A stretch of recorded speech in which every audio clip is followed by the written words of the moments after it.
All right, hello, welcome back to Unqualified Analysis, the Thursday edition of Unqualified Analysis, where we're talking about college football and Monday Night Football and the college football playoff rankings. The latter two, things I forgot the last time around, but we're just going to keep getting better from here. Exceptionally late start this time, so let's just get the plugs out of the way. Go follow me on the Twitters at CalebVUA. That's down in the description. You can either contact me or the show, whatever, by DMing me on Twitter, probably the best way to do it, or go to the email unqualifiedanalysis@gmail.com. Also down in the description if you just want to do a little copy-paste job. Either way, with that said, exceptionally late start, like I said, so we're just going to hop right into this thing. Monday Night Football, wrapping up week whatever it is in the NFL, week 11? Week 11, looks like. I completely forget. Time is an illusion at the moment. Your boy is tired. Either way, we're going to keep this one short because the Texans just ran them off the field 34-10 on Monday night. Got ourselves a push on the over, I believe, at 44. Maybe I'm thinking of a different game. I don't know. I cashed the bet on the Texans as far as the spread goes. So that's positive. That's positive. Oh, yeah, by the way, got 3 more picks for you to go into the weekend. 7. I mean, I could only squeeze out one more pick. I had to scrape the barrel for 7, quite frankly. So we'll leave it there for now. But that's at the end of the episode. As far as this game, Texans 34, Cowboys 10. Cowboys are 3-7. They are tied for second in points scored at home. That was a dumb way to say that. They were tied for second for points scored in Cowboys Stadium, or touchdowns scored in Cowboys Stadium. They've scored 5 this season. They're tied with one other team with 5, and the Lions, or I think it's the Lions at 5, and then one other team has 6. I want to say not good, not good at all right now for the Cowboys. That horse has been dead for a while now, so no need to keep beating it, but we'll just leave it there. Texans, it's a good start. They get Nico Collins back in this game. Doesn't make a huge statistical impact, but when Joe Mixon is rushing 5 yards a carry, 3 touchdowns, doesn't really matter. If Cooper Rush is having to throw 55 times, that's pretty much all you need to know. Josh Pate would call that a padlock stat. In other words, a stat that if you just heard nothing but this stat before the game, you would know exactly how the game went. Cooper Rush throwing 55 times, all you need to know. Cowboys were not winning this game. Also kind of speaks to, how down they are on Trey Lance, trying to be as polite and diplomatic about that as possible. If they had any glimmer of hope for Trey Lance after trading for him with a 4th round pick, he would have gotten into this game. Not a peep, not a peep the entire game, and they're probably going to try him out there at some point because things are going to get desperate. They're 0-5 at home, and it's not going to get a whole lot better, especially with Dak out for the season now at this point. But yeah, I don't think there's an answer on your roster. Again, no need to beat that horse. It's been dead for weeks at this point. It is currently rotting, festering, stinking in the field. We're waiting for Waste Management or whoever comes to pick up carcasses to come pick that up. But until then, it's just stinking over there. No need to beat it. It's only going to make it worse. Let's just, let that lie there. Texans, hey, 7-4 in the lead in that division. Going to have to string together a couple performances like this. They do have the Texans this next week, which, hey, we'll see. Almost bet on them, just didn't quite feel it. The Texans, we'll talk about it in a bit, but the Titans defense is a nice little matchup for what the Texans are good at sometimes, but not great at. Specifically, the run game. We'll get to that there later, though. But yeah, Texans 7-4 in a good spot. Just going to have to continue to show me more, especially offensively. I got no worries about the defense at this very moment in time. But offensively, just show me some consistent results. This is a good start, though. Okay, so that is it for the NFL. Let's kind of bump our way over to college football here. So as far as the week that was in college football, probably should have looked through it a little bit more. There were a couple close games. As far as upsets, there's, I guess, a couple big ones. Really just one really looming one that sticks out, I suppose. But you probably, It's been several days at this point. I'm sure you know about which one I'm going to talk about at this point. But yeah, I'm just kind of I'm scrolling through now, at least in the top 25. Yeah, I mean, there's really only one major upset this past week, but there was one game that stuck out from the crowd, so we'll start there. So Tennessee goes on the road to Georgia, number 7 at number 12 team in the country. Tennessee goes on the road, looks good for the first half. So they take a 10-0 lead into the second quarter. Georgia kind of gets on one there in the second quarter, gets it all the way up to 17-17 at halftime. Think we're in for a classic. Then all of a sudden it's just nothing from Tennessee in the second half. Dylan Sampson gets bottled up to a certain extent. Nico just has not been what we expected him to be this year. That's another horse that doesn't need beaten anymore. And then ultimately they go scoreless in the second half. Georgia scores a touchdown in each of the final 2 quarters. They win comfortably, 31-17. Just a brutal loss for anyone that was on Tennessee, which happened to be me. It is what it is there. It just simply is what it is. There's nothing we can do about it now.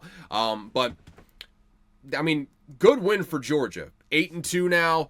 I think they're kind of past the gauntlet of the schedule, if I'm not mistaken. I'll have to check just to be absolutely sure on that. But yeah, UMass, Georgia Tech, you take care of business in the last 2 weeks.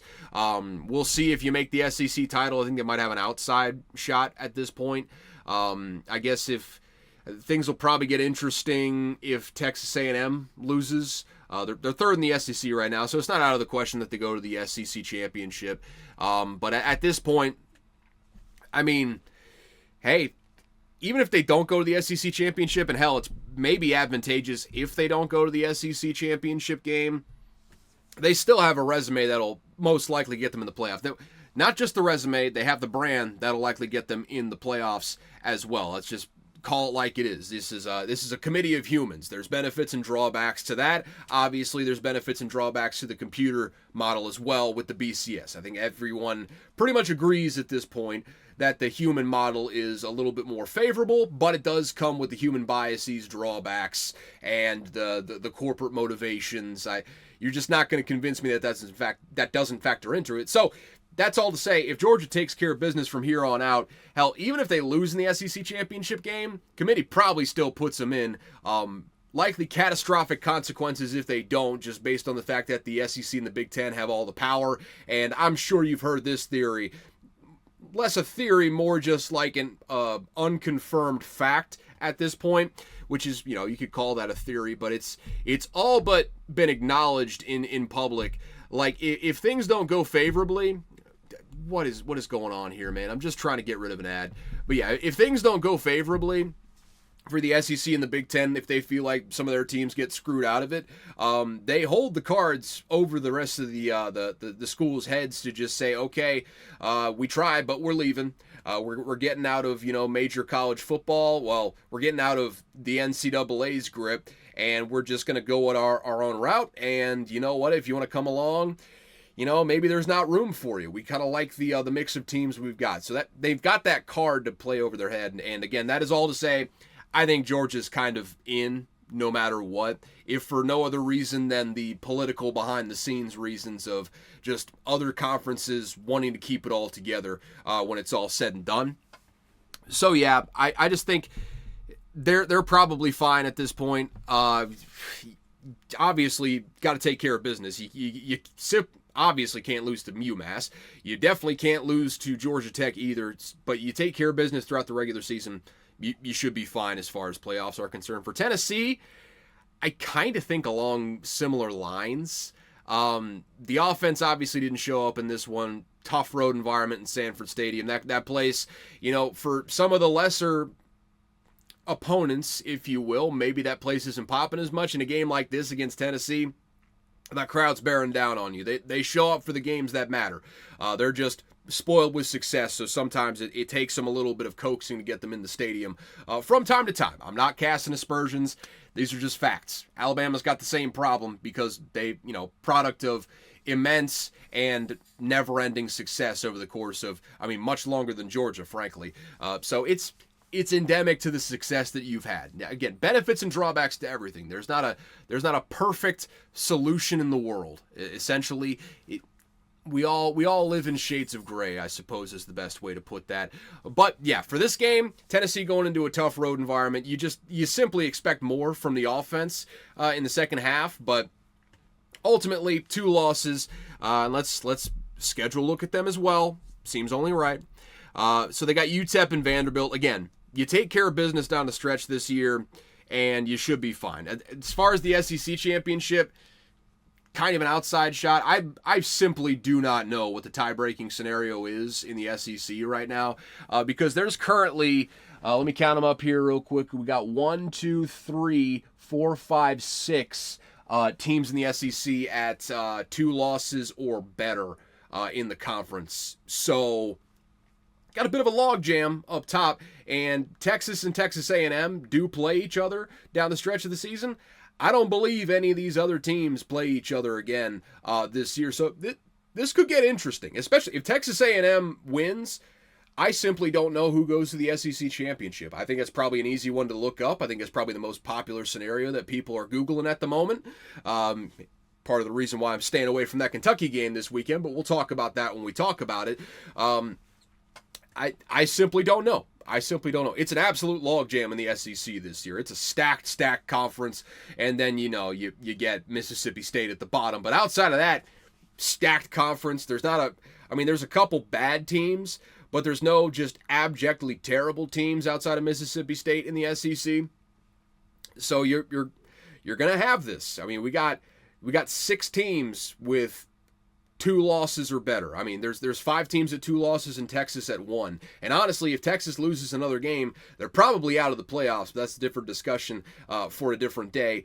Or maybe we can have that conversation later in the episode. We'll see where it takes us. But the moral of the story, doesn't feel like Tennessee's going to end up making the SEC title game. Might ultimately be to their advantage, because if they take care of business, 2-loss Tennessee team, they're currently ranked 11th. I think they're one of the first teams out, because we got some fuckery going on in the Big 12 right now that might ultimately make things chaotic down the road. Reference the previous conversation about political motivations and whatnot for the committee. Bottle that up for now. We'll talk about that here in just a second. But moral of the story, if Tennessee takes care of business, they're 10-2. They don't go to the SEC championship, probably in the playoff when it's all said and done, unless something absolutely catastrophic happens over the course of the next couple weeks for them. But yeah, that's kind of how I feel about both these teams. At this point, mostly safe. You're through the toughest part of your schedule. This was the last real test for both teams. You wish it would have gone better if you're Tennessee, but ultimately not the end of the world. So I feel like both of them are probably going to get in the playoffs, but certainly not a guarantee. This is a committee we're talking about, and chaos could ensue over the course of the next couple of weeks. Lord knows it has so far this season. With that said, though, let's hop into the second game, obviously the biggest upset of the week. And I kind of alluded to this, guys. There's a reason that I did not bet on this game. I just didn't. I didn't want to bet against BYU on their home field, even though they're hosting Kansas. I'll tell you what, though. They're 4-6 now as Kansas, because they won this game 17-13. I told y'all, they're playing some really, really good football at the moment. They're really kind of coming around to what we expected them to be coming into the year. So at this point, they go into BYU and they shock them 17-13. BYU gets handed its first loss. And, hey, all the credit in the world to Kansas. I do want to give them their flowers up top before I talk about the ramifications of BYU losing this game. They're playing great football right now. Everyone on that staff is kind of redeeming themselves. Who knows what happens when Jalen Daniels is eventually gone onto the next level. We'll see what you can get at quarterback from there, and see if the staff can kind of continue to get things moving in the right direction, keep Kansas at least in bowl contention going forward. They're playing good football right now, though, and in the moment, that's good enough as far as I'm concerned. Now let's get to the BYU of it all. So they're still projected to win the conference in the Big 12, right? At this point, they're 9-1. They still lead the conference, barring another upset. again this season, which I mean, they are playing Arizona State at Arizona State this coming week, so eyes on that, eyes on that. And then they play Houston. So that kind of fraught with peril, actually, over these next 2 weeks. If First off, let's just get to the ramifications of BYU losing this first game. Already, this means, at this point, and maybe this changes based on BYU's performance down the stretch. At this point, if BYU makes it to the Big 12 title game and they lose to a 2-loss Colorado team, maybe depending on how Colorado is playing, maybe just on the raw rankings, they would be a top 12 team. At that point, they wouldn't be a bid stealer. So you can hang your hat on that if nothing else. If BYU loses another game here and everything else holds chalk, so BYU goes to the Big 12 championship game, they play Colorado, 2-loss teams. One, it just solidifies what we already knew, which is that the Big 12 is a one-bid league for the playoff. But two, BYU loses another game, there's a real shot that the Big 12 might not be ranked. The Big 12 championship winner might not be ranked within the top 12. There's a real possibility of that. And at that point, maybe, in the craziest scenario, maybe Tulane goes on a run and gets a second playoff bid for the G5. That seems unlikely at this point. But even then, you'd have maybe a bid stealer in Boise State, though I think they're ranked 12 right now, so not technically a bid stealer. But if, say, BYU wins, they're ranked 14, which if BYU does win the Big 12 championship, and they get a second loss, that's probably right around where they're going to be put. They're probably going to steal a bid, and Boise State might steal a bid too, which now you're talking about 2 bid stealers on the dumbass automatic qualifiers. Just a reminder, you put yourself in this situation. No one feels bad for you. You did this to yourself. But that would mean that it's really only the top 10 teams getting into the postseason if you have 2 bids stolen. In that scenario, maybe you see a Georgia or a Tennessee on the outside looking in. And extrapolating down the line, if one of those 2-loss SEC teams gets left out of the playoffs, or a 3-loss goes to the conference championship, loses the game, and they get left out, you are going to see just how much power the SEC and the Big Ten have. I already kind of went over it earlier, but I'm telling you now, it's a doomsday scenario if that happens. The SEC and the Big Ten just kind of have college football over a barrel right now. For better or for worse, that's the reality of the situation. The Big 12, while I think almost inarguably at this point, probably the worst conference this year of the Power Four, even with the ACC not being that good, the Big 12 is just kind of stinky overall. There's a couple solid teams. There's no really good teams in the conference. I don't need to explain myself on that more than I already have. The Big 12 bears watching right now because it could be such a shit show that it kind of starts a chain reaction of chaos that may not have been foreseeable for some people. But hey, if it happens, just know your boy was looking around the curve. That's all I ask. That's all I ask. Okay, so now we're going to kind of breeze through some games. We're just going to take this thing chronologically. Oregon, they go on the road to Camp Randall at Washington. Hostile road environment, playing some Big Ten football. Not pretty, but ultimately they score 10 unanswered in the fourth quarter, get the win 16-13, survive another day, avoid an absolute catastrophe. That's all Oregon has to do at this point. They're the number 1 team in the nation. They're a shoo-in for the playoffs if they continue to take care of business at this point. Almost an unassailable resume to this point in the season, especially with that win over Ohio State. The win over Boise State is just aging like fine wine. One of those rare circumstances where that game ended up being really good for all parties involved. Best loss in the nation for Boise State. Oregon, that's just another ranked win, just notching the cap right there. Even if it doesn't necessarily count as a ranked win because they weren't ranked at the time you beat them, still, ranked win. The committee sees that for sure, especially if you're beating another prospective playoff team. This is all you had to do. You win 16-13, you escape with a win. live to fight another day, just get to the Big Ten championship game. Most likely golden from there. Wisconsin after this game, worth noting, they did fire Phil Longo after this game. Really kind of a disappointing, not just kind of, a straight up just disappointing tenure for Phil Longo in Wisconsin. I was real excited to see if he could kind of transfer the big play shot offense from North Carolina and bring that over to Wisconsin. It just never panned out. They never got the right quarterback in there. They never really got the right receiving core. It's a Wisconsin football team. It was a mistake to bring in Phil Longo and expect it to just seamlessly transfer over. That's just not what Wisconsin is. You're not going to convince a whole lot of high level recruits from the South, especially like Florida, to come up to Wisconsin. It's a great town, Madison.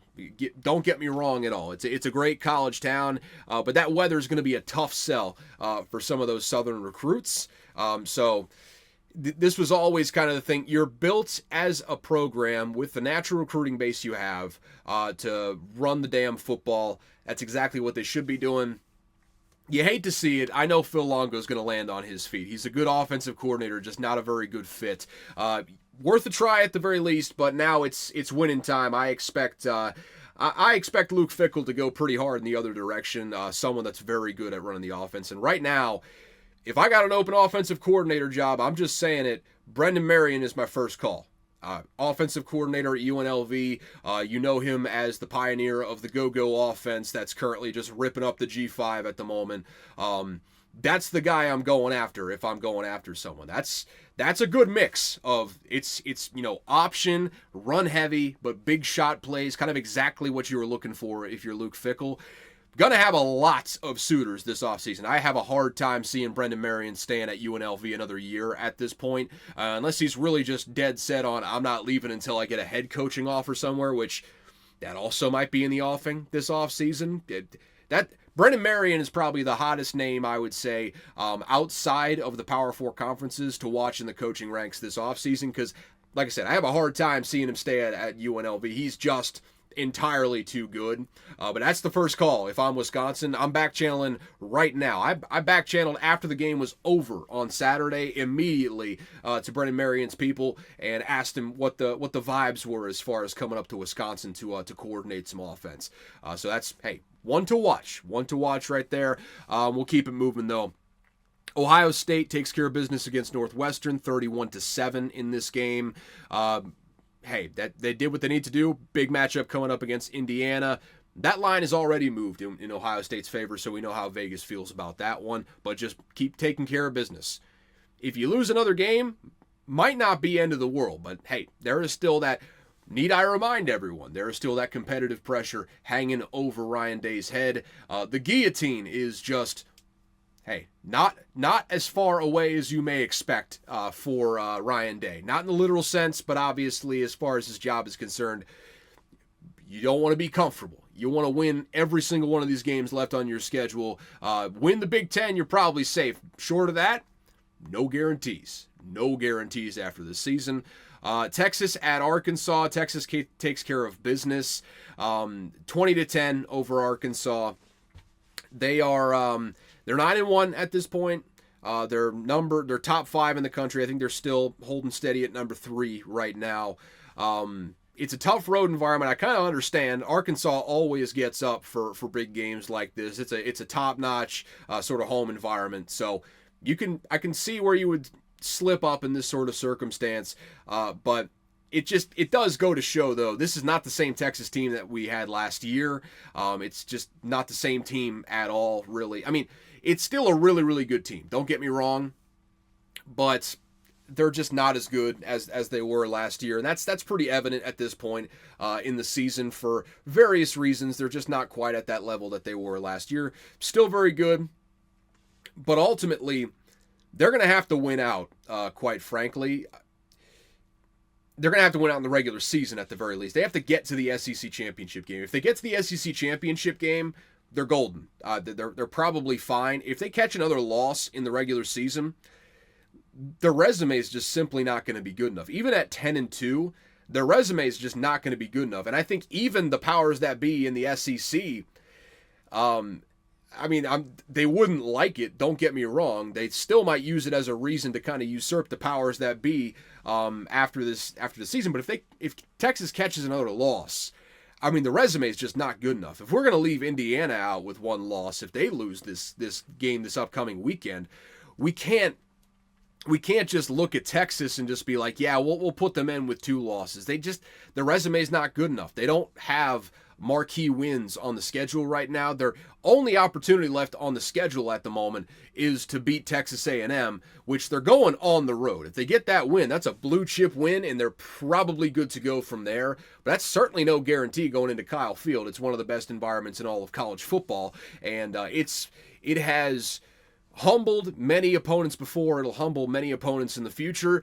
We'll see if Texas is one of them, but that's a situation that really bears watching. If Texas catches another loss, if they lose to Texas A&M, there's simply no guarantee that they make the playoff. And if you just look at the blind resume, they honestly shouldn't make the playoff if that is the case. So, situation to monitor at this point. Arkansas, I don't really have much to say about you. I do apologize.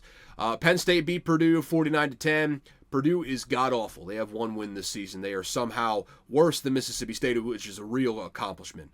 Not the kind of accomplishment you want to write home about, but it's a real accomplishment.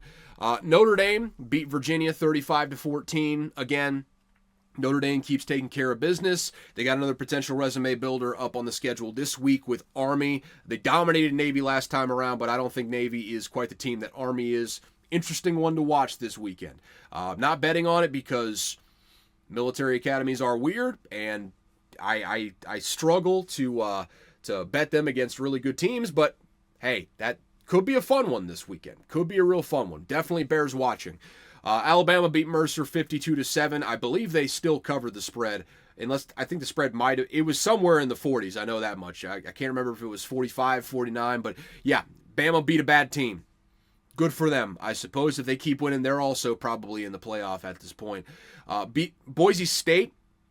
They won 42-21. The ending of this game did have some gamblers crying. Boise State scored some points that, maybe some people thought were unnecessary if you were on the San Jose side of that line. If you're on the other side, you are more than grateful. But Ashton Jeanty, once again, 32 carries, 159 yards, 3 touchdowns. That kid's legs are going to fall off, man. I love seeing him put up these gaudy numbers, but 30-plus carries pretty much every game. I get it. I truly do, but, man, I just feel like you gotta look out for that kid's future career, too, at some point. Again, I get it, but that's tough. That's tough right there. SMU beat Boston College 38-28. So, not notch that one up to a win. SMU is 9-1. I still think that the ACC is a one-bid league. I mean, either by default, either Miami or SMU is going to lose one more game, at least. And hey, a 2-loss ACC team is not getting an at-large bid. It's just simply not happening. They're just not good this year. The ACC. They're not quite as bad as the Big 12, but they're just not that good. Just not that good. They're not nearly as balanced as the Big 12, but they're not good. Okay. Texas A&M beat New Mexico State 38-3. Little tune-up game there. Don't fall asleep against Auburn this week. That's the real problem. Arizona State. Shout out to Kenny Dillingham and the boys. Cam Scadaboo, shout out to you. Sam Levitt, by the way, 21 of 34, 275, 3 touchdowns.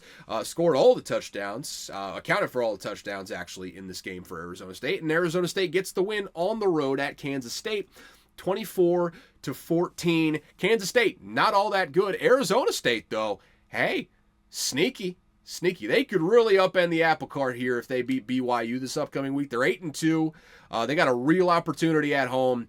I did not think they would be this good in year 2 under Kenny Dillingham. Shout out to him. Did a great job just getting the team into shape, honestly.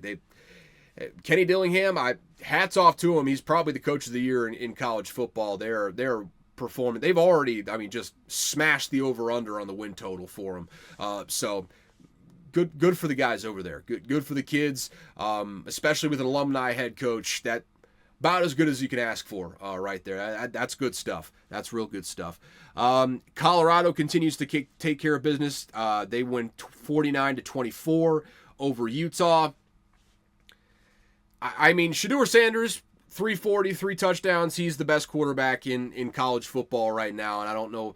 I mean, Cam Ward is out there. He is still a great quarterback. Do not get me wrong. Shedeur Sanders is probably the number one pick in this upcoming draft. Assuming that he has good interviews. Some of the quotes may have already doomed him from that perspective, but we'll just wait and see how it goes. As far as the prospect is concerned, he is the best one, though, I would say, from a physical tools perspective. After the game, him and Travis Hunter having a little powwow. Travis Hunter had another hilarious touchdown in this game. Unnecessary touchdown, too. I mean, we're talking like fourth quarter, 2 minutes left. Colorado's up by 18, doesn't need to score another point. They could just sit on the ball. Travis Hunter, I believe, catches an end around, kind of does a little shimmy in the backfield, looks absolutely dead in the water, and then all of a sudden, he finds a crease. I could see it live on the television. I'm like, oh, and then he just goes in for a touchdown. Looney Tunes sort of play. Hard to have a Heisman moment in that situation, but that's just a hilarious touchdown. He is a freak, absolute freak of nature. And he had an interception in this game too. He's the Heisman. He's the Heisman winner. Especially if Colorado keeps winning, he's probably going to be in championship weekend at that point. He's your Heisman winner if things just continue to go as planned. Now, watch out for Kansas this week. You are at Kansas, and Kansas can cause some chaos. But then you get Oklahoma State to end off the year. If you take care of business, they are still favored in these next two games. Don't even have to look at the Oklahoma State line to know that they're favored in that game. If you take care of business, right as rain. You're good to go. No need to worry about it. You just better take care of business because that's your ticket to getting to the Big 12 title. Win out. That's the bottom line. You just go ahead, win out, and all is forgiven from there.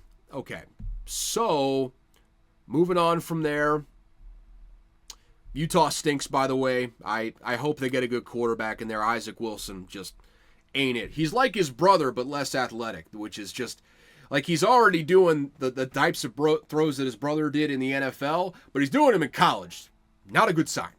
Not a good sign whatsoever. Maybe going a different direction there. I trust the coaching staff there. So we'll move on. What else we got? New Mexico beat Washington State. Upset alert there. Washington State gets their second loss of the season, 38-35. I really do wish I knew more about Washington State. I never find them on my TV, unfortunately, and it's sad. They're a solid team this year. They don't have a conference championship game, so they can't really. They'd have to be an at-large bid for the playoff, I believe. But hey, it is what it is. It is what it is there, man. Hey, credit to Washington State for pulling through. Can't really say the same about Oregon State. Boy, do they stink. Boy, are they a bad football team. Louisville lost to Stanford 38-35. Who the hell even knows anymore, man? I was starting to come around on them. Then all of a sudden, they just, on live TV, right in front of the nation, disrespectful thing to do. Just a downright disrespectful thing to do. They just coughed it up in the fourth quarter. I don't know, man. I don't know at this point. Clemson eked one out against Pittsburgh, 24-20. They continue to win. They're still probably not going to make the playoff. We know who Clemson is. We know who Pittsburgh is at this point. You love to see the warm embrace of two anti-portalers at midfield in this game between Dabo Swinney and Pat Narduzzi. They just, hugged it out and laughed like old friends after Pittsburgh lost a heartbreaker. But there's not really much use in talking about that game, honestly. I mean, we know who Clemson is. We know who Pittsburgh is. Neither of them we really need to take seriously at this point. Clemson, again, a horse that's been dead for years at this point. It's just a skeleton at this point. I don't need to whack it with a stick anymore. You know what you need to do to change things. Are you willing to do it? South Carolina won in the only other ranked matchup, I believe, of the week outside of Tennessee at Georgia. Missouri goes on the road. South Carolina, tough tough home environment. They get the win. They eke one out 34-30. Needed some absolute miracles at the end in order to get there. Missouri actually pulled ahead in this one. Crazy ending. It was back and forth right until the very end. Nate Noel went off 150 yards on the ground, 1 touchdown. Boy, oh boy, Lenoris Sellers. My God, is he good. 353 on 30 attempts. 21 of 30, by the way, 70% completion if you're keeping track at home. 5 touchdowns in this game. South Carolina's got themselves one, man. I mean, this is probably the best quarterback that they've had in there, really since I've been watching. He's better than Spencer Rattler. Outside of that, who are we talking about? David Shaw is a former Stanford head coach. Shaw, I forget his first name. Wasn't very good, but probably the next best quarterback. He stuck around for a long time. That's the best thing you can say about him. Lenoris Sellers is probably better than any of those guys at the moment. He is spectacular. He is really spectacular right now. And South Carolina is playing some really good football. They're not going to make the playoff, even if they win out and take care of business here, finish 9-3. But they're playing some great football with a guy that they're going to have next season. That's assured at this point. I think he still has to come back to South Carolina for one more year. And I believe he will. I've not really heard any portal rumblings about Lenoris Sellers trying to upgrade his situation. South Carolina might be cooking with gas here in the seasons to come. They started slow, and you don't want to do that again next year, but don't be shocked if South Carolina is in the playoff race next year. But also don't be shocked if they go 6-6, because that's Shane Beamer in a nutshell right there. You never know exactly what you're going to get in a given season, but every so often, every couple of years, he just pulls one out where you're just utterly impressed with the way that his team is coached, and they're just playing some great football right now. They're playing some of the best football in the SEC at the moment. Who we got down the stretch? South Carolina. Who we got down the stretch? I'm just glad that Missouri is finally dead as far as the playoff discussion is concerned. They're still somehow ranked, which just does not make any sense whatsoever. But you did kill them as far as the playoff discussion is concerned, so we thank you for that. You play Wofford this upcoming week. No real worries there. Then you're at Clemson to end off the season. That's going to be a dandy of a matchup, and I actually like South Carolina in that one. I think Lenoris Sellers, that's going to be a hell of a duel between Lenoris Sellers and Cade Klubnik in that game, especially if Cade Klubnik is playing up to his talents, which has been an issue at times throughout the course of his career with Clemson, but we'll see how it goes there. That's going to be a dandy of a matchup in the final week of the season. Football's getting to its just crescendo at this point as we round into form here. We got a bit of a lull this next week with some cupcake games, but then we got rivalry week to end off the season. We're just entering Thanksgiving right around the corner. Feels good. Feels just fantastic right now. Okay, so Florida beat LSU as well. That was another upset, but Florida's just playing better right now. They're playing like a borderline top 25 team, even at 5-5. They beat LSU in this game 27-16. LSU now has 4 losses. It's a hell of a buyout to get Brian Kelly out of there, but it just the vibes are so god awful at the moment in that LSU program. And they honestly probably should be better than they are.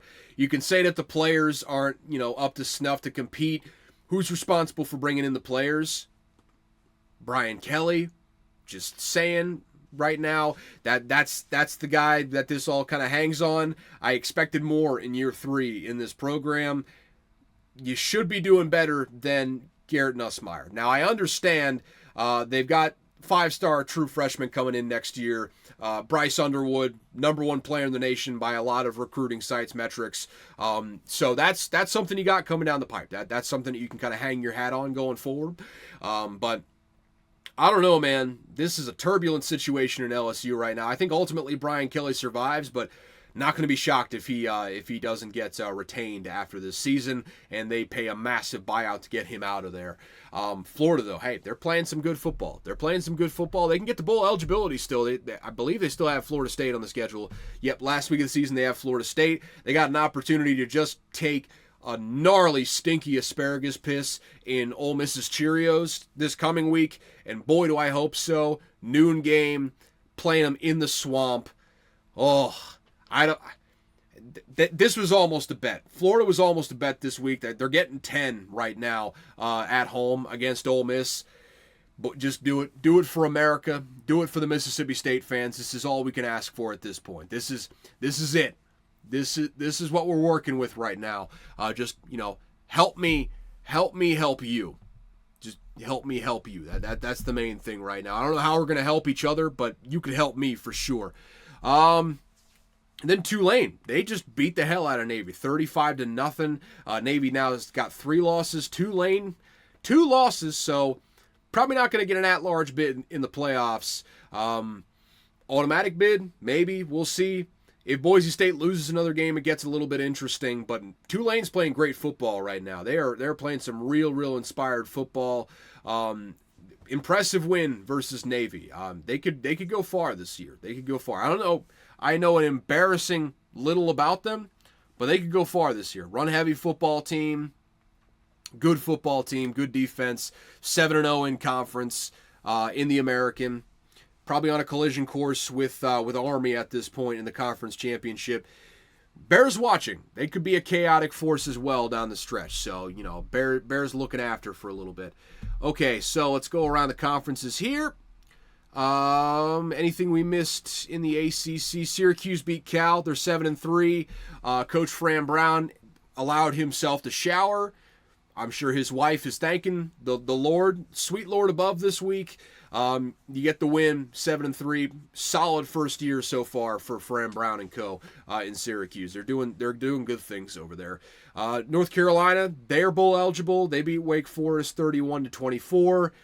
O'Marion Hampton, another kid who, man, you got to have some sort of sympathy for the kid's knees. 35 carries in this game, 244 yards, 1 touchdown. He's spectacular. I think he's going to do big things in the next level.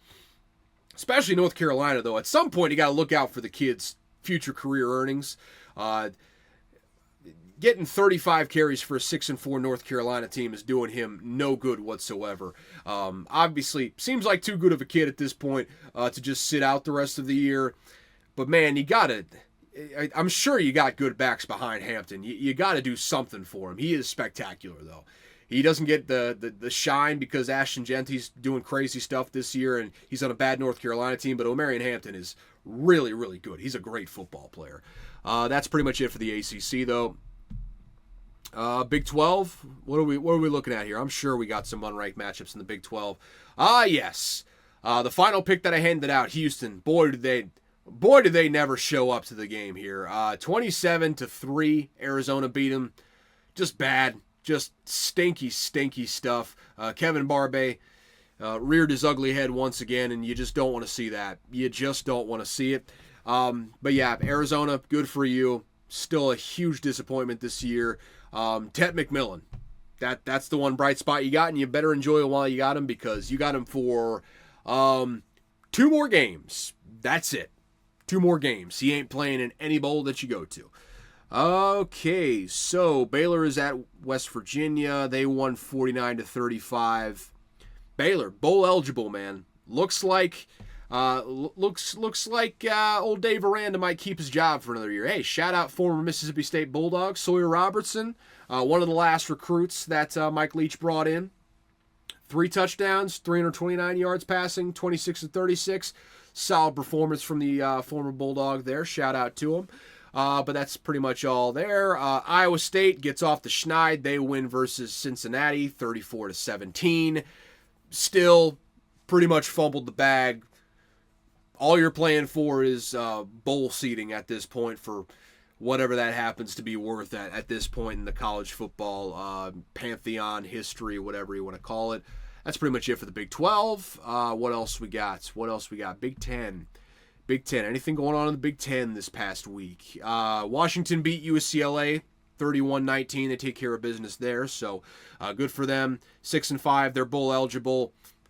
I mean, that's pretty much the best that you can ask for in this first season of the Big Ten. They just aren't that good of a football team, unfortunately. I believe in Jed Fish as a football coach, though. I think he's really, really good. One of the best in the country, frankly. Anything we haven't talked about outside of that? Illinois beat Michigan State 38-16. They're 7-3. Michigan State falls to 4-6. They got to win out in the regular season in order to go to a bowl game. Jordan McCray, I believe, is the running back for Illinois. 3 touchdowns. Credit where credit is due there. 3 touchdowns on 9 carries. Efficiency. Putting up receiving numbers as far as touch-to-touchdown ratio when it's all said and done. Got to stop using that as a crutch of a word when it's all said and done. Just can't be doing it. But Illinois gets the win. Good for them. They're 7-3. They're having a really solid season. Love to see Brett Bielema succeed in it. In a college football where Brett Bielema is a head coach, everyone benefits, as far as I'm concerned. Everyone benefits. USC beat Nebraska 28-20. Nebraska just continues to have the bottom fall out. Jaden Mayava finished with 259, 3 touchdowns, better than what they were getting from the incumbent there, Miller Moss. So good start. USC is 5-5. Need one more win to get bowl eligible. I don't think there's a damn thing that Lincoln Riley can do down the stretch of the season for him to keep his job, though. So that bears watching. Deuce Robinson also, 5-star, true freshman, 4 receptions, 90 yards in this game and a touchdown. He's a freak, absolute freak. That's a future NFLer right there. 6'6", got some meat to put on the frame. Tight end, he's a stud. I guess they're listing him as a wide receiver right now, which may be for the best. Stud, absolute stud though. He's going to be a problem for the next couple of years at USC or maybe elsewhere if he decides to hit the transfer portal. Rutgers beat Maryland 31-17. Rutgers is now bowl eligible. Hey, getting the boys rolling over there. That's what you can ask for from Greg Schiano. Seems like when anyone else but Greg Schiano is the coach at Rutgers, they're one of the worst football teams in all of college football. So marriage made in heaven. Just a beautiful, beautiful marriage there. And rounding things out with the SEC. Anything we missed here?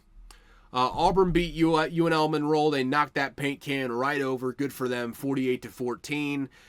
Peyton Thorne had 5 touchdowns. Good for him. Love to see it against an opponent that matters, but good for him.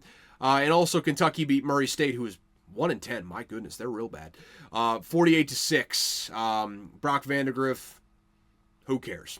Who cares, man? But that's it for this past week. Let's take a look at the old collegiate football playoff rankings here. So, after this week was all said and done, here is your rankings. College football playoff rankings are as follows. Let me see if they got a playoff bracket here on the site. Seems like an oversight, but they don't at this point. Let's just pop into this bad boy, though. So, right now, as it stands, Oregon 1, Ohio State 2, Texas 3, all chalk there so far. Penn State is at 4, Indiana is now at 5, so still 4 of the top 5 are Big Ten teams. That remains unchanged. Number 6, Notre Dame. Number 7, Alabama. Number 8, Miami. Number 9, Ole Miss. Number 10, Georgia, bumping up a couple spots there. Number 11, Tennessee, so still in the top 12. Number 12, Boise State. Number 13, SMU. Number 14, BYU. And I'll just stop here real quick to point out BYU still projected the Big 12 winner. Colorado, the next highest ranked Big 12 team, down at 16. That is subject to change down the stretch of this season, especially with Kansas coming up. They could really make a statement there. But as of right now, we got one bid stealer right now with BYU, and I still kind of think Boise State there at number 12 is more just a nod to the fact that they're the highest ranked group of 5 team. I don't know how legitimate that 12 is right this very second, but we've got at least one bid stealer at the moment. As it stands, Tennessee would be the first team out with SMU shortly behind them at 13. That is also subject to change. Now we're still looking at a possible chaos scenario if BYU loses another game in the regular season. If that happens, all bets are off, but that's what we're looking at right now. We got one bid stealer with Tennessee being the first team out. If that happens, prepare yourself for hissy fits from the SEC. I'll just say that right now. Greg Sankey is preparing the hissy fit right now if Tennessee gets left out. Something tells me that'll probably work itself out, but as of right now, that's how it's standing. Continuing on with the top 25, though, we got Texas A&M at 15, just lurking there. They have still got everything that they could want in front of them. They win out, they're in by default. They're going to have to win out, but if they win out, they're in by default as the SEC champion. We'll just see what happens from here. You got Colorado at 16, Clemson at 17, South Carolina at 18, slowly working their way up there. Army at 19, Tulane up to 20 now. Arizona State, welcome in. We got you at 21 here in the college football playoff rankings. Iowa State back in the top 25 at 22. Missouri, I don't know, man. Why won't you die? 3 losses. Missouri still ranked at 23.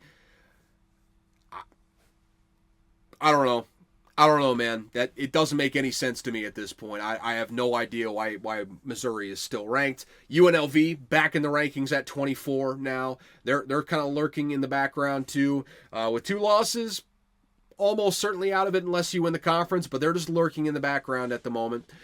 Illinois at 25 here, rounding this thing out at 7-3.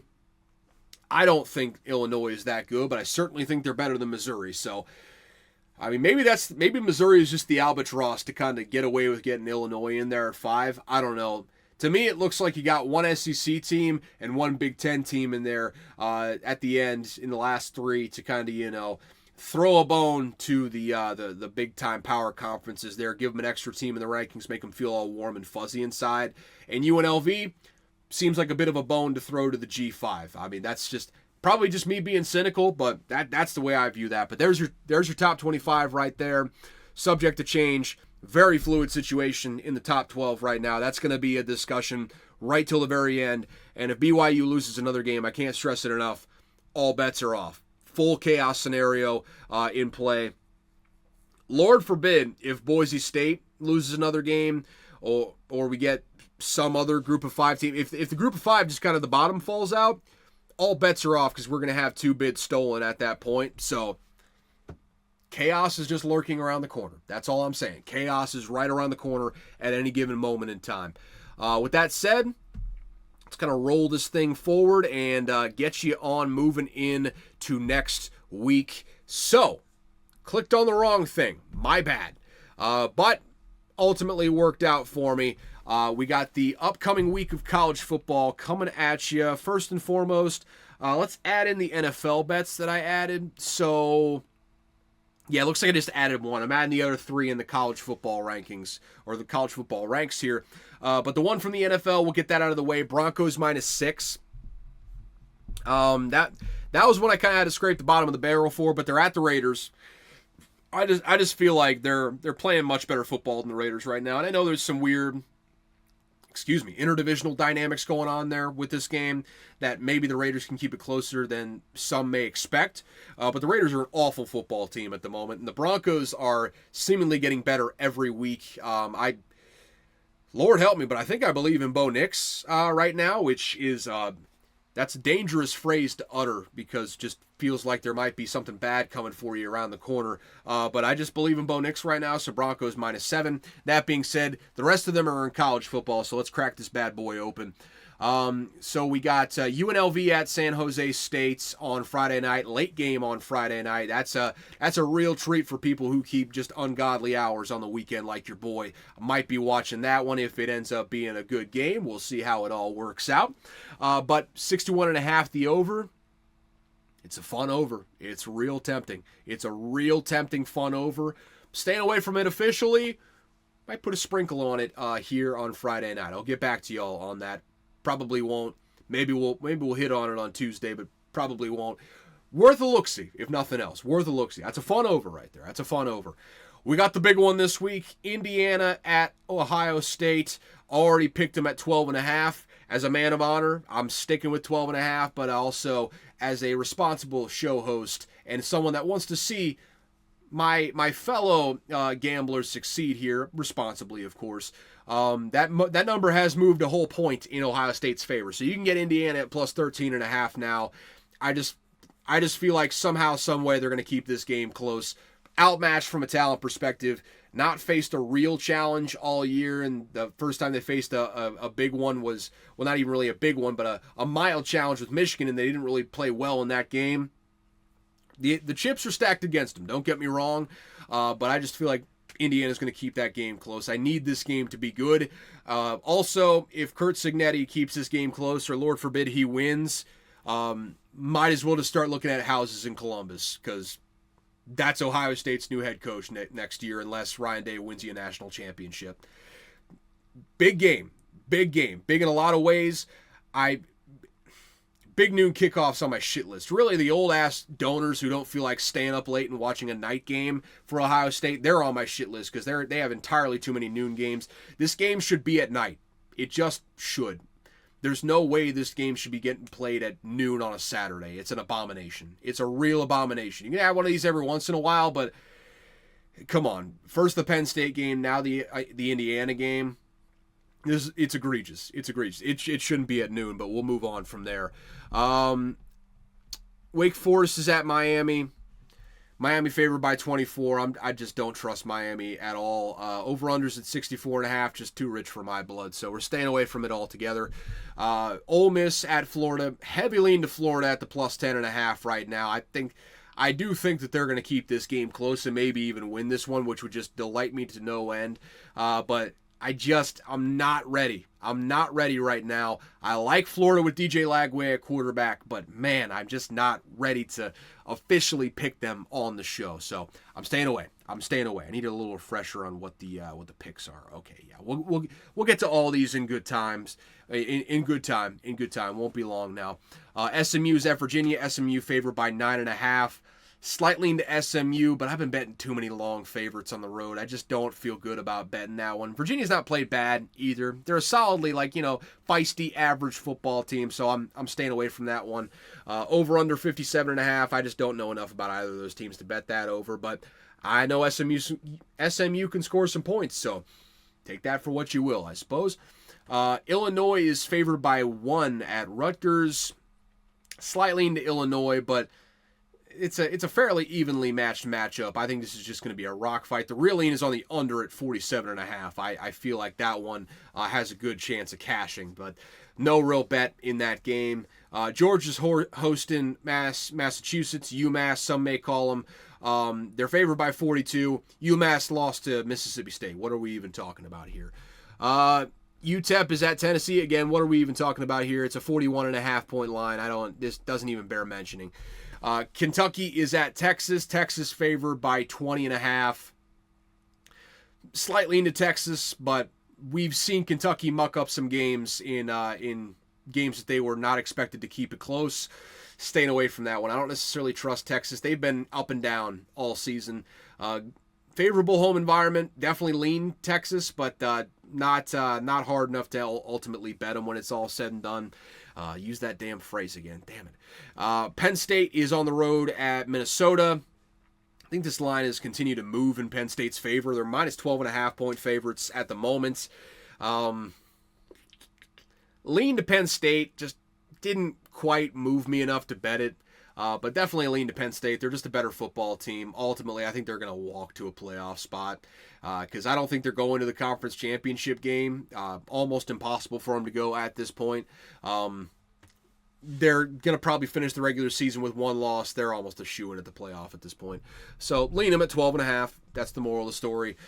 This is an interesting one. I came tantalizingly close to betting Arizona State in this matchup.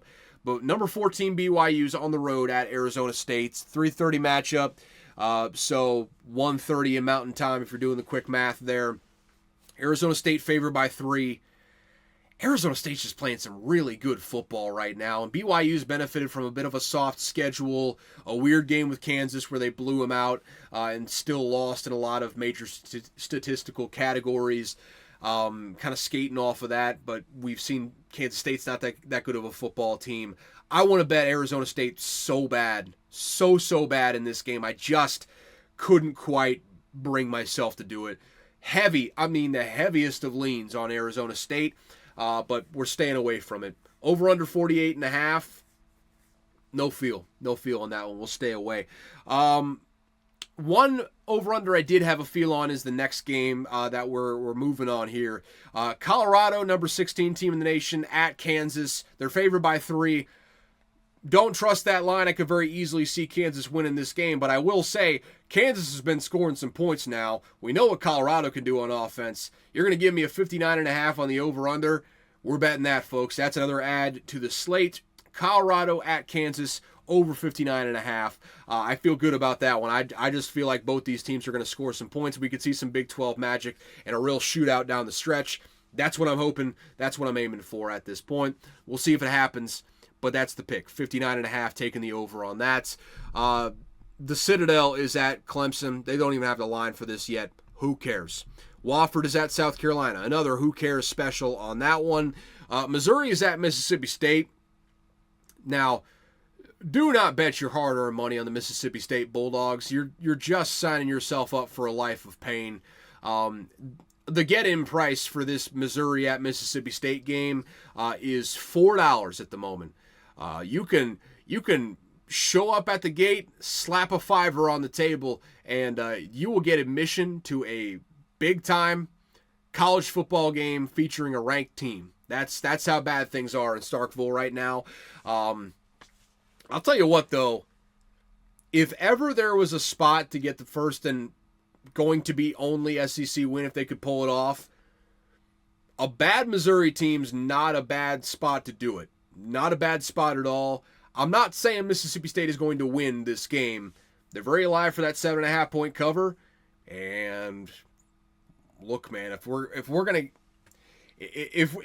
do it, this is the spot to do it. So I'm watching that. And I'm hoping, and I am almost assuredly going to have my hopes dashed and shattered into splinters along the way. But I'm fully aware of that, and I choose to hope anyways. Army is at Notre Dame. Big matchup here. This line keeps moving in Notre Dame's favor. They're now at minus 15. I think they were 13.5 for a little bit there, but it just keeps on moving in Notre Dame's favor. I think people are kind of remembering what happened when they faced off against Navy earlier in the year. But again, Army's a better team than Navy is. So I don't feel strongly about this game. I'm staying the hell away from it, but I could see a reality where the Army keeps this thing close. Notre Dame is a much better football team, though. They should win this game, I believe. But, hey, don't count Army out of it. Maybe we got a little bit more chaos left in this schedule. We'll just have to see how things shake out. This could be fun. That's all I'm hoping for at this point.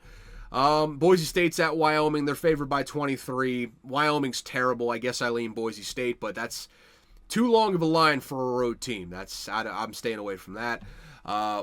Alabama is at Oklahoma, favored by 13.5. I certainly don't trust Oklahoma. I really don't trust Alabama. Staying the hell away from it at this point. I don't trust Oklahoma to score enough points to cover the 47.5 on the over too, so staying away from that. Texas A&M is at Auburn. And boy, oh boy, this is the look-ahead spot of all look-ahead spots for Texas A&M right now. They have Texas next week. They know that if they win out, not much of a chance for them to get to the SEC championship game, I believe, at this point. They could still do it, I believe. Well, they're 5-1 in the SEC, so don't count them out. They're second in the SEC. If they win against Texas and they win in this game, they're in the SEC championship game, and that's good news. That would be really good news for them. They have everything in front of them right now. The only problem is you're going on the road at Jordan-Hare Stadium, historically hostile environment. They're favored by 2.5 at the moment.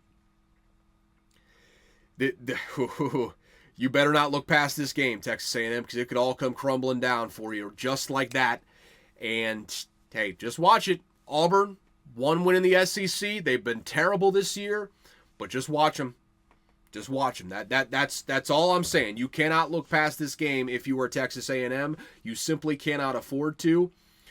We'll see whether or not they listen to me.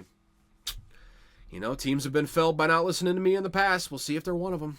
Okay, so not Ohio State, Iowa State. That's a very hard differentiation for me in my lexicon, unfortunately.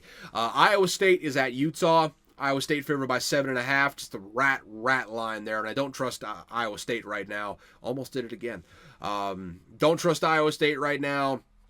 I guess lean them at 7.5. Always root for the Padres alma mater there, but I mean, Utah's bad, so they should win. They should cover, but should and will are two very different things. I'm staying away from this game. I don't really trust either of these teams, quite frankly, but Utah's got a coaching staff that can make things feisty over there with, it's not Kenny Dillingham. I've been terrible with names today. I do apologize. I'm gonna really kick myself whenever I remember that guy's name later. The head coach for Utah. You know who I'm talking about. The name's probably popping right into your head, but it's just it's not in the cards for me. It's one of those things that's right on the tip of my tongue, but I just can't find it. We got to move past it though.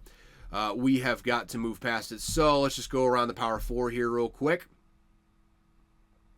I got two more bets to add here. One of them is in the ACC, so let's just get into it right away. NC State's at Georgia Tech. Georgia Tech favored by 8.5. No real lean in one way or the other on that one. UConn's at Syracuse. Syracuse favored by 10.5. Rat line. Staying away from it. I mean, I'm certainly not betting on UConn. I just rat line. Don't love the 10.5 there. This is one we're gonna move on. North Carolina is at Boston College. Boston College is getting 3. These are roughly similar football teams. I just trust Boston College more. So I'm taking them +3. I think Boston College wins. They get bowl eligible in this game. That is your 6th bet of the week. Sorry, 5th bet of the week. Nope, that is 6th. I'm bugging out. I'm sorry about that. 6th bet. We got one more to add in the Big 12. Just, a little look ahead spot there.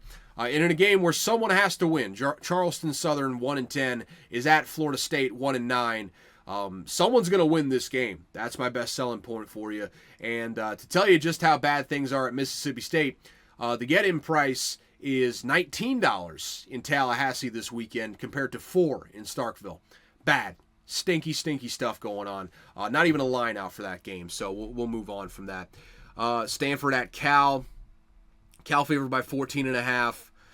No real lean, one way or the other.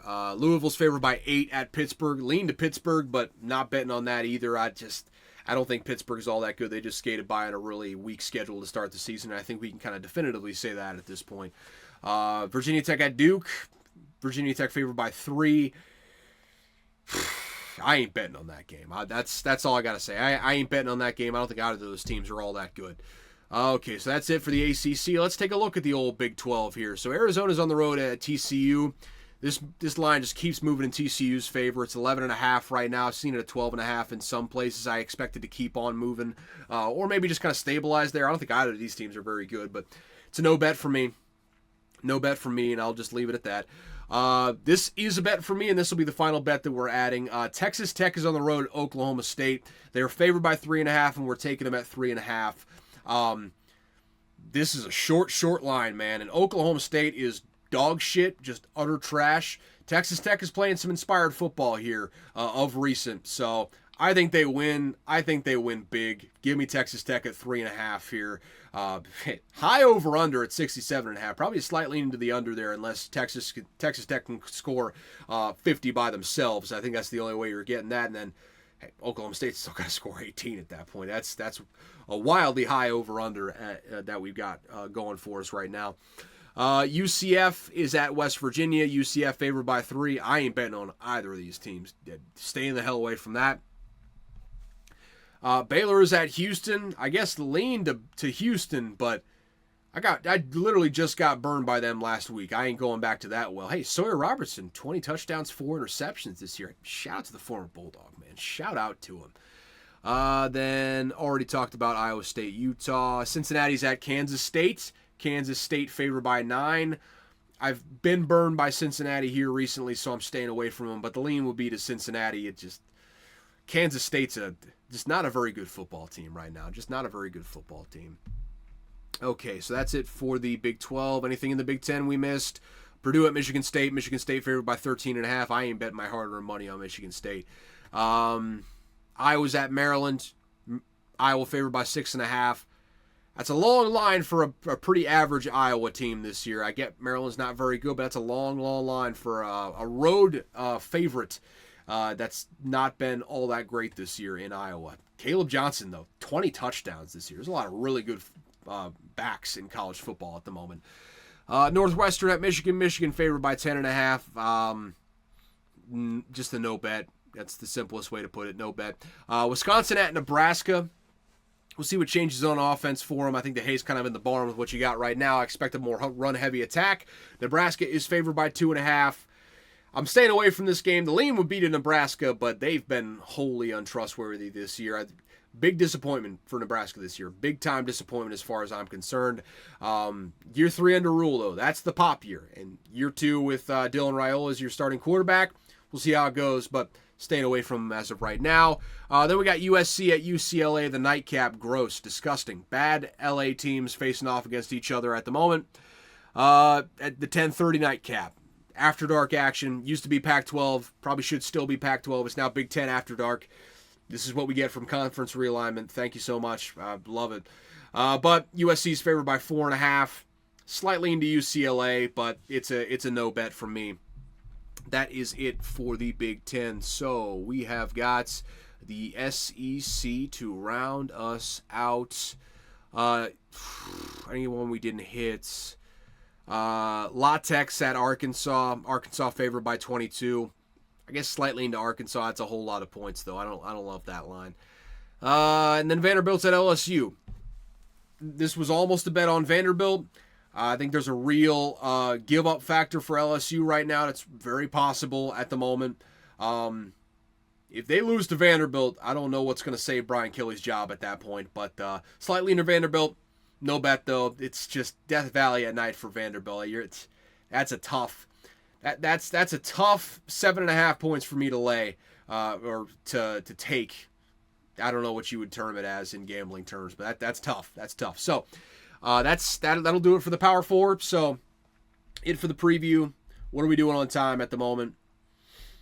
Hour 11. Perfect place to end it off at. It's like 8:30 right now. I'm going to end this thing. But quick recap of the bets. We got Steelers minus 3.5. We added these first 3 on Tuesday, so just a little recap. Steelers minus 3.5. I think that one's holding steady. Cardinals still at a pick 'em. We took them as well. A lot of road teams this week. Big time road team week for us. Indiana plus 12.5. You can now get that at 13.5 if you waited on that wisely. I am not wise, so I did not. So 12.5. I'm a man of honor, so we're staying with that, even though the number is better for you now if you waited. Colorado at Kansas over 59.5 points, baby. That's all we're asking for. Texas Tech minus 3.5 at Oklahoma State. Boston College plus 3 versus UNC. And then rounding us out, we have got Broncos minus 6 at the Raiders. And with that, that'll be all, folks. That is all for this week. That's been Unqualified Analysis. We do this thing twice a week. NFL on Tuesdays, college football on Thursdays. Subscribe wherever you're listening to this. Share it with a friend or 15 or 20, however many you want to share it with. Just go ahead and share it with them. And let's keep this thing growing. If you want to follow me on the Twitters, it's at CalebVUA. Link to that will be down in the description. If you want to contact the show, contact me. DM me on Twitter. Shoot me an email, whatever you want to do. The email is unqualifiedanalysis@gmail.com. That is also down in the description. With that said, thank you so much for tuning into Unqualified Analysis. As always, I've got no clue what I am talking about. One thing I learned this week, though, and I intentionally saved this for the last possible second here so I can include this, it's college football related. Not straying far from what the subject of the episode is. One thing I learned this week is that Kentucky has never played a football game west of Austin, Texas. Never once has Kentucky football graced the Mountain Time Zone. Or the West Coast time zone, for that matter. Wild. Did not know that. That kind of blows my mind. For all the years that Kentucky's played football, they've never played a game west of Austin, Texas.